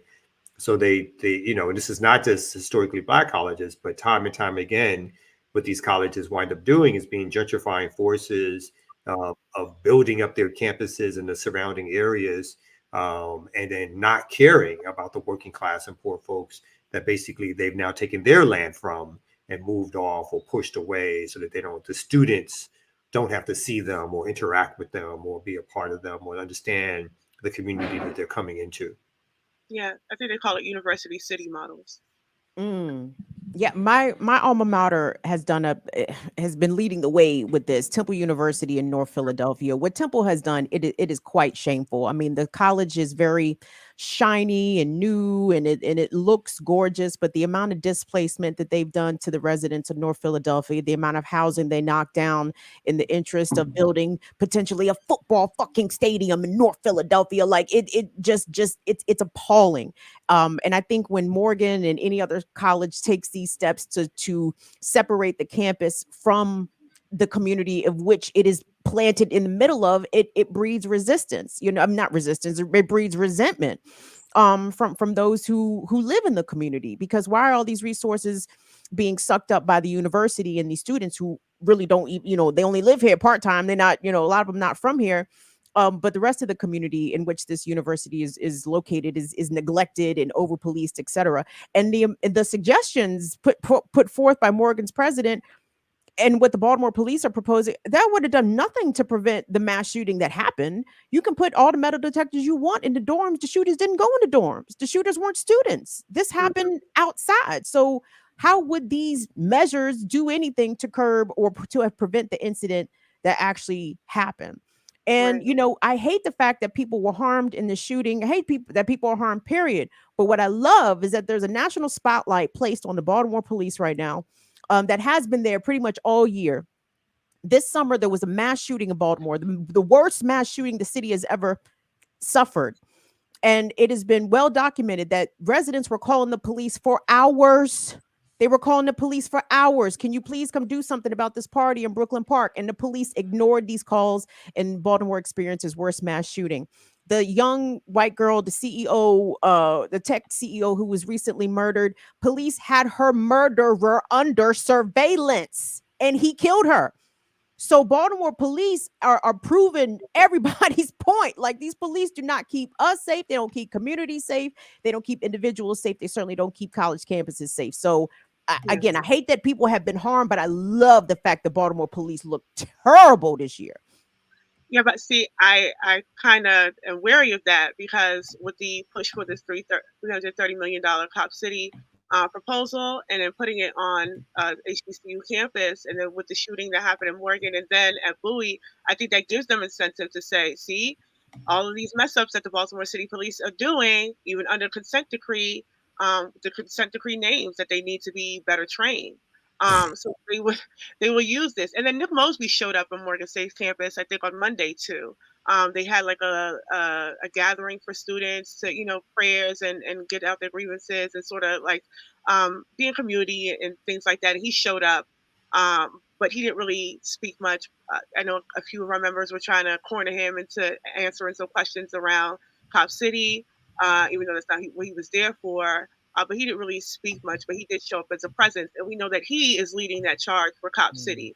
So him showing up, I just think there's particular narratives around the BPD being insufficient that has allowed them to be able to then get an Operation Relentless Pursuit pass, and then get the, continuation of the Deadly Exchange program. And then now the Hopkins private security force that trains with them. So I think the more that we harp on, because I was even doing that around the consent decree, right? Why are they getting all this money? They have a consent decree, and the consent decree names that they should actually be getting this money because they suck at their job. So so it's a really a catch-22 in terms of how do we even maneuver around this, because they've already had these goals set to embolden the Baltimore City Police funding either way. They could have been bad at their job. They could have been great at their job. They were getting money either way. I think the setback was 2020 that kind of pushed back a little bit of how much money they can do. And the city council really only has enough power to yay or nay the amount. So at that time, they were, because of the calls for defunding, not going to go forward. But they eventually go forward with it either way, because that was already set in place. So organizing around, especially in that city, around all of these issues, it's a lot of narratives that we're trying to really gauge and flesh out, because they already have a plan of action. So whether we push back or not, they have it set. So what does that look like in terms of pushing back against those particular narratives? I mean, that was Larry Hogan's thing on his way out the door, refund the police. Like, he made that a specific point, even though no police had been defunded in the state of Maryland, to my knowledge. And I'm certain Baltimore City police were not defunded. So I thought, that anyway. And nowhere has any police been defunded, right? I mean, that's So the slogan or the line, at best, what they've done is change the name of something, but still kept their same policing tactics. So here, sort of tied into what the ear doctor requested in terms of some Cop City update. Here, crime, so-called crime here or murders here have reduced drastically. But does that mean that they're not going to build Cop City? No, right? Because they already have their built-in talking points. Their talking points are no matter what, there's a reason to give cops more money. There's a reason to increase spending of the city budget on police. And so if there's a so-called spike in their statistics, then they claim, oh, of course, we need more to bring down the spike. If the spike goes down, oh, it's because we're doing such a great job. So, of course, now we need more to continue doing it. So there's never a reason for them to decrease the amount of police that they're putting out in the streets, their interactions with the public. Here, I think the story that we're going to cover tomorrow, an older man, 63 years old, who was killed by a young officer in his 20s after a minor car accident. He survived the minor car accident, but did not survive the encounter with the police, who then decided to taser him because he did not appreciate the way the young officer was writing up the ticket or was writing up the report. He was like, that's not how it happened. And then the officer became belligerent themselves and took out their taser and basically tased him to death. So that officer was recently just fired. It doesn't mean that the firing will stand. So let's be clear. The officer who killed Rashad Brooks in Atlanta was also fired and got their job back. So although there may be a slight blip in terms of the amount of organizing that it took, and there was a lot of organizing on the ground that it took from folks to even get to the point where this officer was fired, they're now going to have their fraternal order of police and file a lawsuit and the rest of it. So the policing culture, Baltimore, Atlanta, New York, remains strong. It's really, how these moments where we see all of the support for Israel or for the Israeli retaliation against Hamas, there's just a baked in support for police around within these moderate establishment elected officials, that no matter what, the answer is always more surveillance, more police, more blockading, more walls, more electronics, never more electronic security systems or metal detectors, but never is it more resources. Never is it find alternatives to what this policing looks like in a major way. So when those things start becoming the major ways in which the cities begin to handle things, and we know that the organizing has been more successful than not. Yeah. And I think that even ties into Haiti in the terms of like when you were just speaking about, even if crime is decreased, they already have that narrative because they already know what they want to do. So for the last 2 years, they've been trying to occupy Haiti. They took it to Mexico, they took it to Canada, and now Kenya stepped up and said they would lead the multinational initiative. So the whole rise in gang crime and how bad the narrative is around gangs, all of that sort of solidifies and validates the necessity for occupation. So them using rising crime here in multiple cities, especially Atlanta, New York, where they're putting all of this new technology around policing. New York has did you see that robot that they tend to put in the subway? They have robot dogs. They have that thing that they shoot and track the cars now, so they don't have to chase you. And that's not even a cop city. We have cop cities popping up in Nashville and Newark, and so they have already had these plans set. The narrative just so happens to fit. It works, but they were going to do it either way, and that's how I see the occupation of Haiti. Like the gang violence happening, they intended on occupying Haiti after that assassination either way. They were talking about the white families that were disappearing and being kidnapped, and then that didn't really, do too much. So they just kept trying and tried, and now Kenya's leading it. So I just feel like it's all the same sort of narrative forming because imperialism is both domestic and global, and we can see that with the exchange between the IDF and our police forces here. So I really always try to emphasize those interconnecting things because I want to point out the emphasis on internationalism, like why we should be caring about these things. Because I think people really don't understand or really, but and not to their fault, not to fault people. We are propagandized. We're an extremely propagandized nation, especially the people that live here. You watch the news day in, day out, they give you a narrative. It's Morning Joe to Lawrence at night. It's one narrative, different pundits, but one narrative. Um, so it's easy to get propagandized. But I think making the connections for people a little more seamlessly, why we should care, and it helps them understand, I guess, the basics of not just imperialism but internationalism and why it's important. Because the questions for me, and I think John will raise it about around Afro pessimism, that's coming up in terms of Palestine, I think are just so backwards in this moment, because there's a primary contradiction, and that is Western imperialism. It's on all of our necks. And we won't ever be able to solve the social issues between us or the interpersonal issues between us if we're all fighting against imperialism. We won't even have a chance to really deal and flesh that out.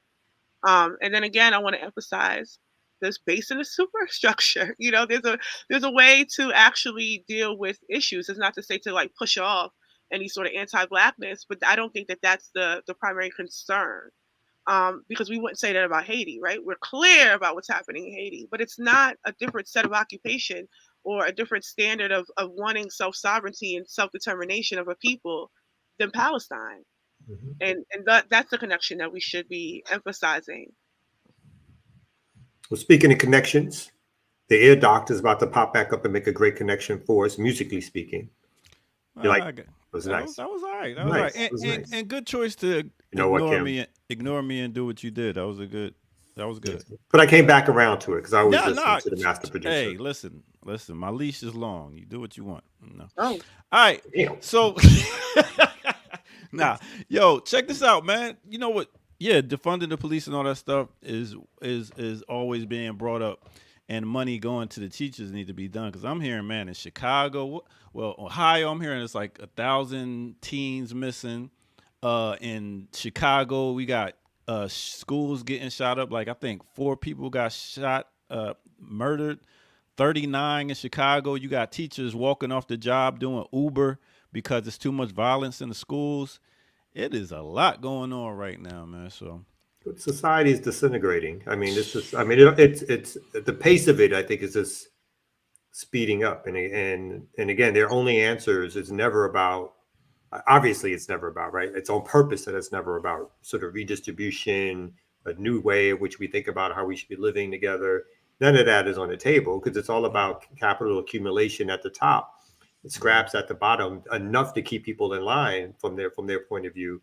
But if you fall out of line, then they'll gladly spend money on police and security to lock your ass up. So I see that.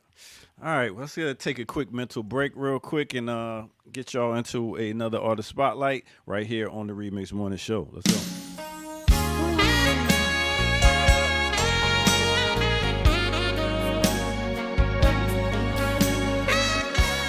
I'm in love on the new management. Mm-hmm. All right, big up everybody. Big up. This is the Remix Morning Show. I am the Ear Doctor. Hit that like button. We got 438 people watching live right now. Let's make sure we hit a whole lot of 438 likes. Go to patreon.com and become a member over there. And also, you can also, you know what I'm saying? You can also go to our Cash App. Black Power Media, $ Black Power Media. All right, let's keep it moving right here, right now. Who am I going to talk about real quick? Let's talk about who you heard in the background. Let's talk about Miki Howard. Yeah, a lot of people, if you're talking about R&B in the 80s, you got to talk about Miki. She did her thing back then. She's known as Alicia Howard, middle name Michelle. Switched to Miki. She's a singer and actress. Don't forget now. She did a couple movies. She had Baby Be Mine, Come Share My Love. Yeah, she has some R&B bangers. She's straight out of Chicago, Illinois. Her parents were actually gospel singers, part of the Caravans and the Pilgrim Jubilees. Speaking of Pilgrims, Jackie was talking about it yesterday.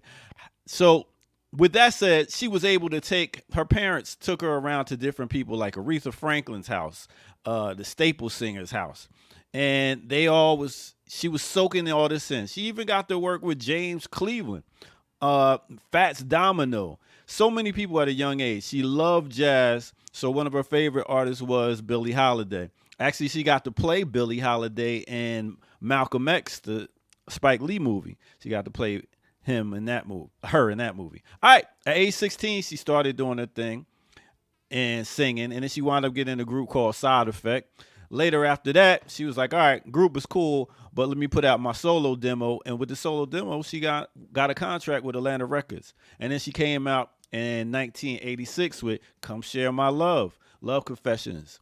These are the different albums she came out with. She was doing some producing with a guy who was cool, but then came Gerald Levert. Gerald Levert came and brought her some dope bangers, did some duets with her, and they wound up having a little romance for a while. So they was having that romance for a while, and then, she wound up putting out some more albums, more albums. I mean, she got started in 1986. Her last album was in 2015. So she got about 8-9 albums. And like I said, she's also done movies. She was in Malcolm X. She was also in Poetic Justice. And she did a TV One joint called Love Under New Management, the Mickey Howard story, if y'all want some more details about Mickey Howard. So that's what it is. A lot of people didn't know. Now they do. And that is right here on the Remix Morning Show. Now let's go. There's a light that cannot shine until you come into my life. No, yes, Jesus, yes, Mickey Howard. Air Doctor, what year did Love Under New Management come out? I want to say 90, 91. Love Under New Management. That was. I had that on cassette single, and I had to have been every bit of 5th or 6th grade singing my heart out about I was in love under new management. Love Under New Management. That came out in around 89. Really? Mm-hmm. Somebody in the chat said she had a son by Michael Jackson. Allegedly. That's an alleged. Is that a ghetto rumor from back in the day? That is a ghetto rumor. Is that kind of like Janet and James DeBarge had a baby? But That's not true. They did though. But where's the baby? Where is it? Ain't Blanket. I'll tell you that much. Where is the baby? Baby got to be about 40 years old now. So where's the baby? I know. Where is the baby that well hidden? Right. So, see, that's why y'all should watch reality TV because I'm growing up. I'm growing up hip hop. They sure did pop up. Okay. I need to see this baby. I heard that one I knew about. But Mickey Howard and Gerald Levert, yeah, very hot item in the 90s. And I even think per that TV One special, the Unsung that they did about Mickey Howard, she did suffer a cocaine crack addiction, and Gerald helped her get clean. Nice. Oh, yeah. Whew, that cocaine and crack in the 80s was something. Whew. And you sorry you were selling it?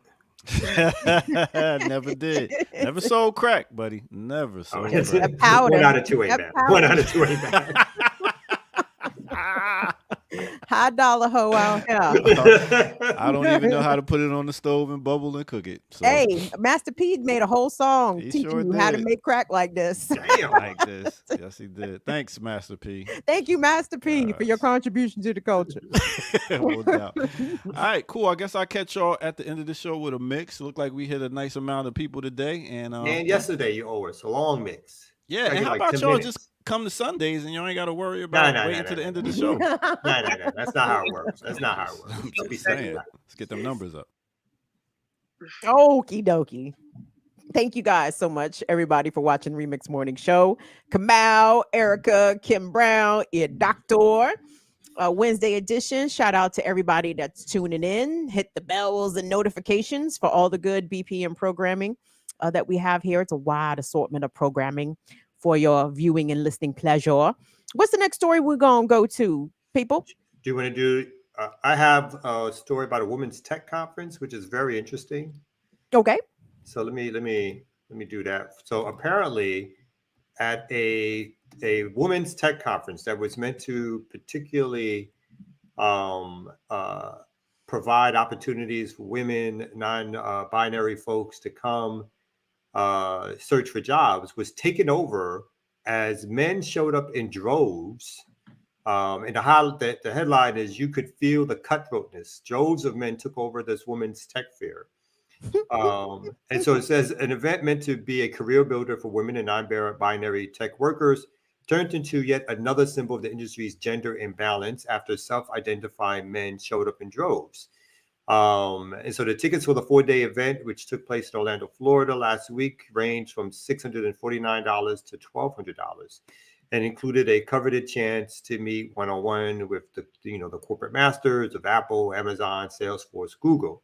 Now, apparently what happened was some 30,000 annual attendees. The Career Expo has already a competitive space, according to past participants. But this year's access was even more limited by what organizers described as an increase in participation of self-identifying males. Videos posted to social media showed scenes of men flocking around recruiters, running into event venues, and cutting in front of women to get an interview slot.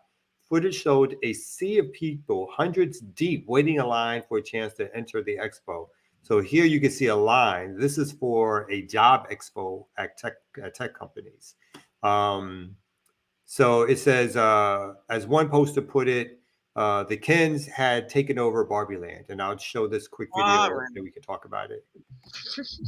Like to live in a world pre-programmed for you to succeed. This is people surrounding for a job.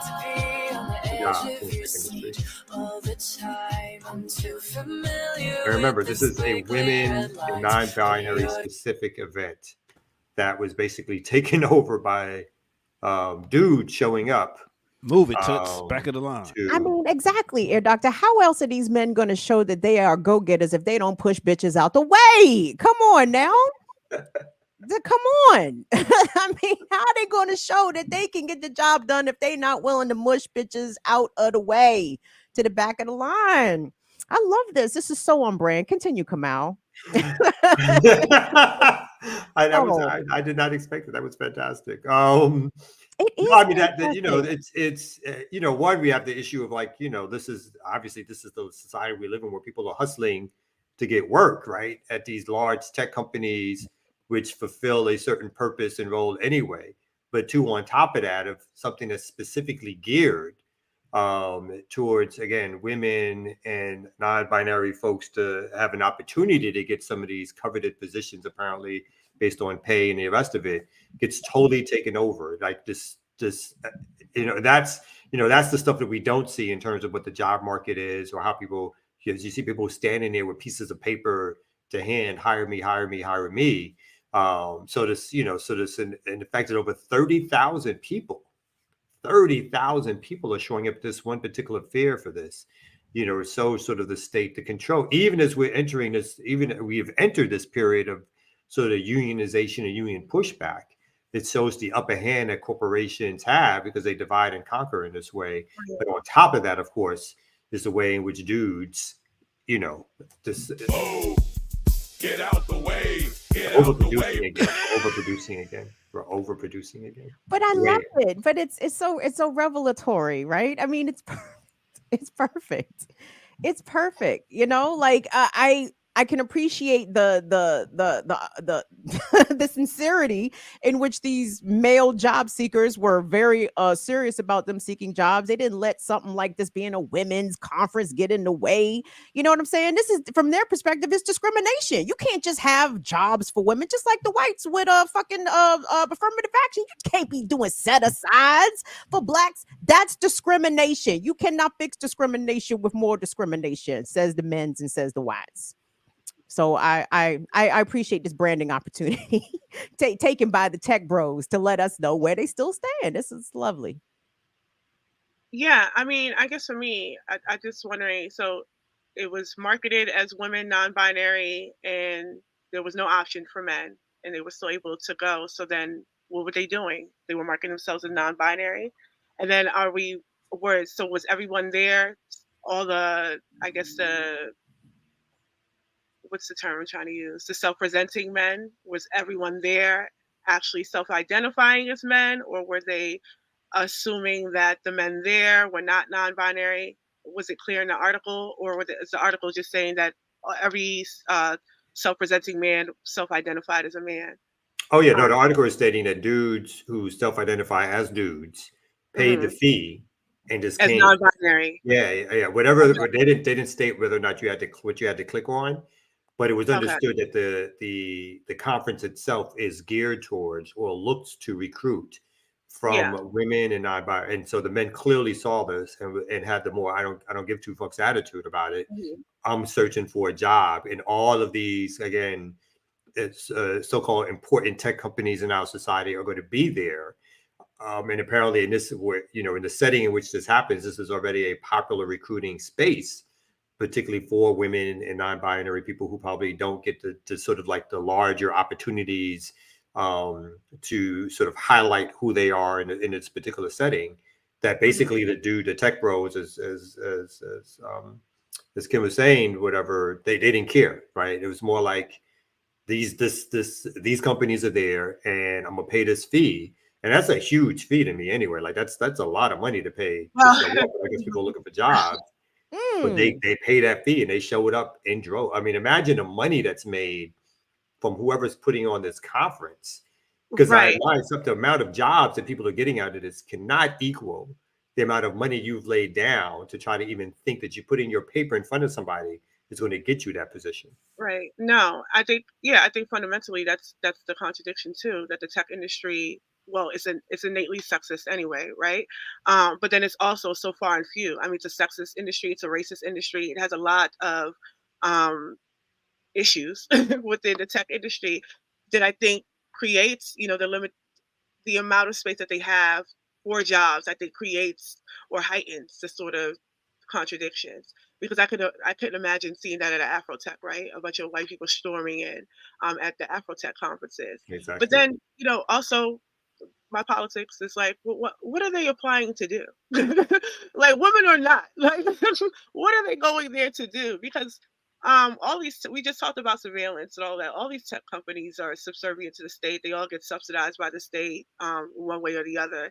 So I'm also like, well, what are the jobs that they're applying for before I get all up in arms about who's allowed to get the job? Like, what is the job? These are standard these are standard, get your position in the corporate line. Yeah, there's nothing uniquely special about them doing anything other than what other jobs would be, but except for the opportunity as the society works, right, to put your name in a hat, to be able to feed yourself and your family by proving yourself to be more worthy than the next person. Right. But when you dilute that pool, or when you corrupt those pool of applicants away from what the event was designated and who the event was designated to attract, I mean, what does that say? Like, what is the takeaway there? Because the men are showing, I guess, how determined, dogged, competitive, ruthless, whatever they are. And these are not traits that women are socialized to embody, right? So these women, I think, were coming with the expectation of this being a certain space, and even the presence, even the overwhelming attendance of the men, just completely corrupted that. And I mean, I have no idea, what jobs they were competing for, but it wasn't for the mandem. At the end of the day, it's like, what are y'all doing here? And are jobs going to be taken away from women because of these other people that showed up? No, that's the question. It's like whether or not, I mean, part of the question is like through this whole affair, what are the recruiters doing? Are they just seeing everybody who comes? Are they prioritizing? Is there some call out, some at the event space to ask these tech bros to leave, or to say that like that is a very interesting point. Like, I'm curious, were refunds given? Did women attendees complain? I would have been raising fucking hell. Like, what? And then what's the security? Like, what's the check-in point where you see? How do you see that many amount of men and not say, okay, wait, make some sort of clarifying statement or anything? They just allowed it for it to happen because they were also collecting, like everybody who went there had to get a fee. So even to raise the issue that they're being sworn by men after the fact is a non-issue because they, this is They're clearly not giving the refunds back. Yeah. No, right. I would want my money back. Like as a woman attendee, I'd be like, y'all gonna have to run me my money back because you marketed it in this way, you presented it in this way. I know there's no guarantee of me coming here and getting a job out this job fair, but I did think that I would not have to be competing face to face, with a bunch of dudes. Like, anyway, it changes the dynamic of the inside. I can only imagine. I would even think some of the women and non-binary people had to feel a little bit even intimidated at all these men being there. So yeah, I think part of the story was that like the dudes were doing the dude thing of like, excuse me, I'm here, I'm here, I'm like, that kind of thing. I think that was part of the story. Is like you can stay. I think the part of the headline was you can smell the competitiveness or the idea that these dudes were the testosterone was running. You know what I mean? So yeah. And if the nature of tech industry ultimately is already sexist, racist, all the isms, has those conferences bear fruit for women and non-binary people? Like, have they been able to? Because I wonder if they go through those processes and then still don't get the job. But they pay their fee. So I think I think the fundamental contradictions just haven't been addressed either. That allows for all of this because it's already a limited space. And then they did know there was no protocol. They allowed all the men to do what they did. And now it's become, Ken and Barbie Land situation that they allowed. That was and most of these things, I think it's not the outcome that matters. It's the marketing. Right. So the marketing has made this event, whatever it fulfills, has made this event a go-to event out there. Because again, they had over 30. They said it's usually a big event, but this time over 30,000 people showed up. Again, with a huge influx of dudes. So they'll have a couple of stories of people who got jobs because of the job fair. Those things will be videotaped and documented. You'll assume that because 3 people said they got a job and it was the greatest fair that they've ever went to, and the great speakers or the opportunity to put their resumes in front of these companies means that you too, when you show up, will have that same experience. And it's all up. And again, they said tickets were from $600 to $1,200. So I don't know what that means in terms of what you get for your $1,200 as opposed to your $600. Do you get some more private time with some of these companies, or you get to go to extra things where somebody will talk to you afterwards about some book about how to get a job in the tech company? But all that means is more money. And these are probably, and these things are probably corporate sponsored. So a lot of the same companies that are showing up are also paying out to get all these people to track. They get the information of these people. They get to sell their products to these people in the future. They get them to come to other things that they're doing. So this is less about those individuals getting their jobs, of course, for the industry that's putting this on, and more about, look at this list I created that I can now sell or use for my future efforts to get these people out here. And next year it's going to be, last year's conference was such a big success. We're just going to open it up to everybody. Is that Kim? Okay. My bad. I was like, is that me? Because I don't know. What's wrong? Oh, there we go. What? I heard you, Kim. Oh, what Kamal talking about then? So it was my equipment then. No, because you went fuzzy on my side. So you should have passed yourself one of these expensive mics. I'll let y'all do if y'all want to do one more story before. Blackout. Hey, let's bang on. Let's bang on Eric Adams for a second. Kamal, pop your email up. I sent you a tweet directly from Twitter. Okay. It's a video. Apparently, Ricky, if you know about this, say something. But like Eric Adams has been in Central and South America for reasons.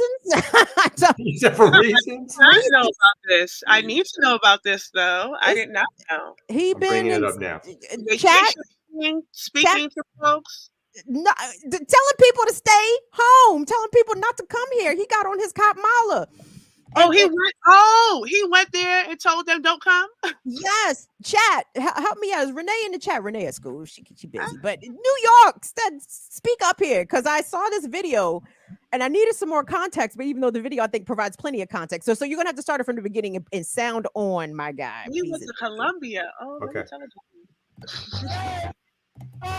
Mayor Adams is wrapping up his tour of Latin America, where he is trying to dissuade asylum seekers from coming here. We heard that there was a bit of a disruption. Did you see that? Are you aware of that? It was a whole little group that was kind of, screaming things like "shame on you." Dadme vuestros cansados, vuestros pobres, vuestras mesas amontonadas, anhelando respirar libres. She looks like a dictator.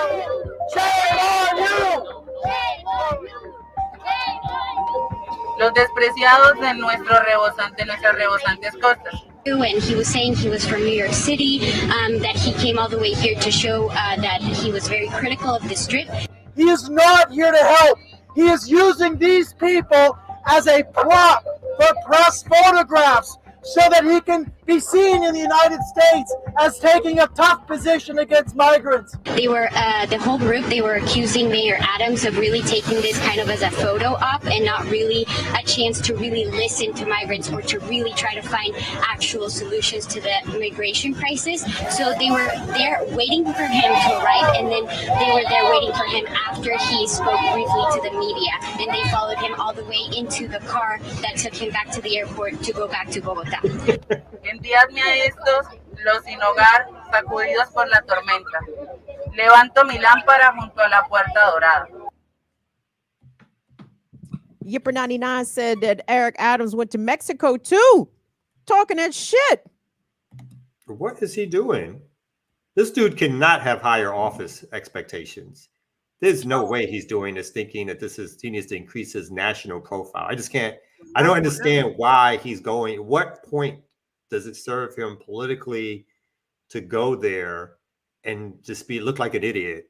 He looks like a dictator going there in the first place. He's dressed in his little fatigues.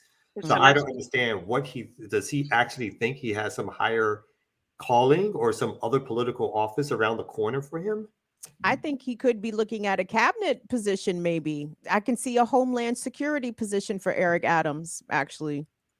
Yeah. I do like the one that sign says go back to Jersey, as long as everyone knows that is where he lives. See, everyone is aware that he does not live in New York. He lives in Jersey. Hilarious. But no, why Colombia? Is there some rush migrant crisis happening from Colombia? Because I thought the new headlines was Venezuela, because they're trying to reassert Juan Guaido. Again, they're bringing him back around. So I don't know anything too much about what's happening with migrant situation in Colombia, but I think that's an interesting place. They all speak Spanish and eat the beans and rice, Ricky. Yeah, but Colombia, Venezuela, to Eric Adams, what's the difference? Who's going to let me do my thing? Who's going to give me a platform to stand here in my shades and talk? I don't care where it is. Right. It's just, I don't know. With the crisis that's happening, the migrant crisis, quote unquote, that's happening in New York, which to me seems resolvable. But they're obviously going to use this politically to stage an anti-immigration sort of feeling around in New York City, which is already kind of brewing. There's a lot of immigrants in New York anyway, so that's not hard to push that narrative. But he's fairly successful in doing that. So I am wondering now if he's trying to get some cabinet position, because he's been on MSNBC this week, taking with his hard stance on anti-immigration, and they do seem to take him more than DeSantis, who's making the exact same commentary, the exact same stances. But it's coming from a Democrat, so that means it's okay. Right. When Joe Biden talks about Israel, about the Palestinians being terrorists, that makes it okay because it's coming from a Democrat. Speaking of almost Democrats, Who's sorry. almost? No. Who's almost Democrat? No. Doctor, do you vote? Yeah, I believe he votes. I'm sure he does. Don't you vote, your doctor? I'm sure he does. On me. I do my own politics. You know what I'm saying? I don't believe in the politics. It's politics. Nah, my niece got me to vote for Obama once. She was like, this is our time. Could you do this for me, Uncle? I was like, okay. So yeah, it was out of pity. Were you ever 5%er?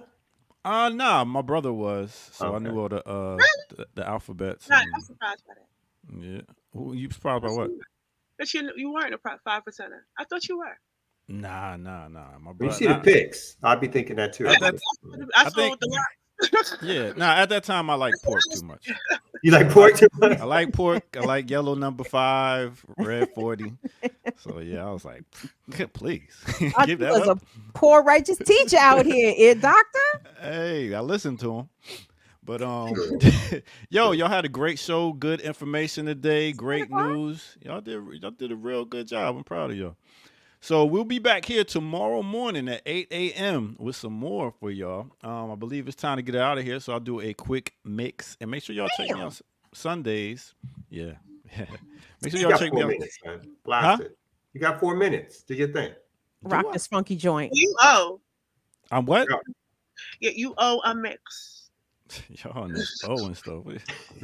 Y'all might as well stand in line for reparations. Waiting for somebody to owe.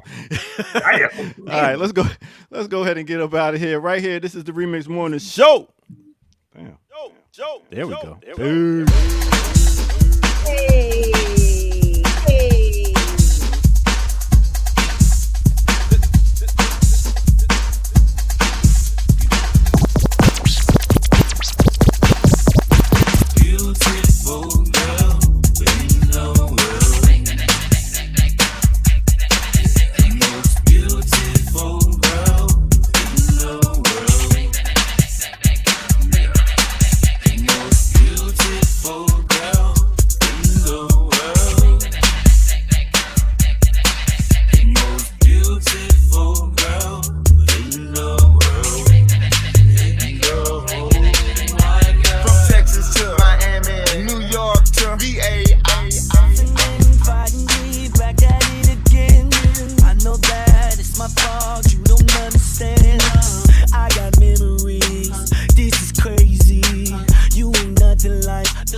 Once again, thank y'all for tuning in to no other than the Remix Morning Show. I go by the name of the Ear Doctor. We will be right back here tomorrow morning at 8 a.m.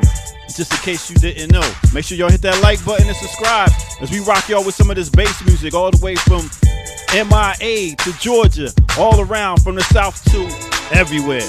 We rocking out here right here on Black Power Media and the Remix Morning Show as we up out of here. Peace. Peace. Peace. Peace. Peace. Peace. Peace. Peace.